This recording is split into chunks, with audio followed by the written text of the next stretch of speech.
কি কারণে রোজকের গিন্নি পরমার কটাক্ষের মুখে পড়লেন মিমি? অতি কষ্টে 3টে এপিসোড দেখেছি। মিমির অভিনীত সিরিজকে যাত্রাটাই বলে কটাক্ষ রোজকের গিন্নি পরমার।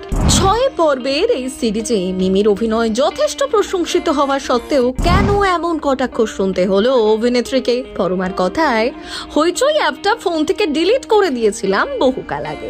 ডাইনি ওয়েব সিরিজের ভুরি ভুরি হাইপ আর কিছু ইউটিউবারের প্রশংসা শুনে আমিও 499 টাকায় বোকা বনে গেলাম। মেরে কেটে অতি কষ্টে 3টে এপিসোড অবধি, তারপর ব্যাস আর না। কি এমন হয়েছিল যার জন্য এমন মন্তব্য করলেন তিনি? বলিউডের মতো টলিউড নায়িকারাও নিজেদের লুকসের পরিবর্তন করে থাকে প্রায়, আর সেই সব করতে গিয়ে অনেক সময়ই তাদের ট্রোলের মুখেও পড়তে হয়েছে। শুভশ্রী, মিমি সহ অনেকেই লিপ ফিলার করিয়েছেন, আর সেই নিয়ে একাধিকবার কটাক্ষের মুখে পড়তে হয়েছে তাদের। কিন্তু এবার ডাইনি সিরিজ দেখে মিমিকে কটাক্ষ করলেন রোজকের গিন্নির পরমা বন্দ্যোপাধ্যায়। নায়িকার লিপ ফিলিং নিয়েও কথা বলতে ছাড়লেন না। কয়েকদিন আগে হইচই প্ল্যাটফর্মে মুক্তি পেয়েছে মিমি চক্রবর্তী অভিনীত ডাইনি সিরিজটি। পরিচালক নির্ঝর মিত্রের এই সিরিজটি দর্শক মহলে বেশ প্রশংসিত।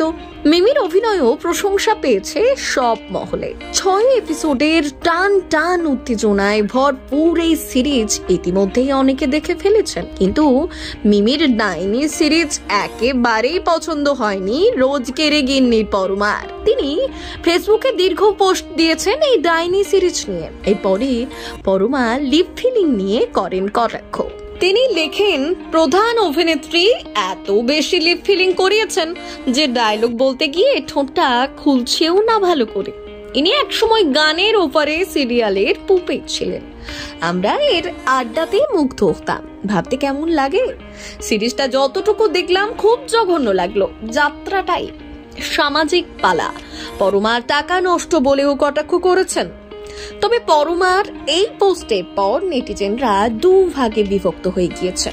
কেউ কেউ পরমার এই পোস্টকে সমর্থন করলেও অনেকেই মিমির অভিনয়ের প্রশংসা করার পাশাপাশি ডাইনি সিরিজটি যথেষ্ট ভালো বলে কমেন্ট করেছেন। কেউ কেউ বলেছেন, হিন্দি ছবির অভিনেত্রীরা ফিলিং করালে আহ্লাদিত হব, আর বাঙালি হলে আমাদের সমালোচনা। তবে সবকিছু মিলিয়ে এখনো পর্যন্ত ডাইনির সমালোচকদের চোখে বেশ ভালো সিরিজ বলেই তকমা পেয়েছেন।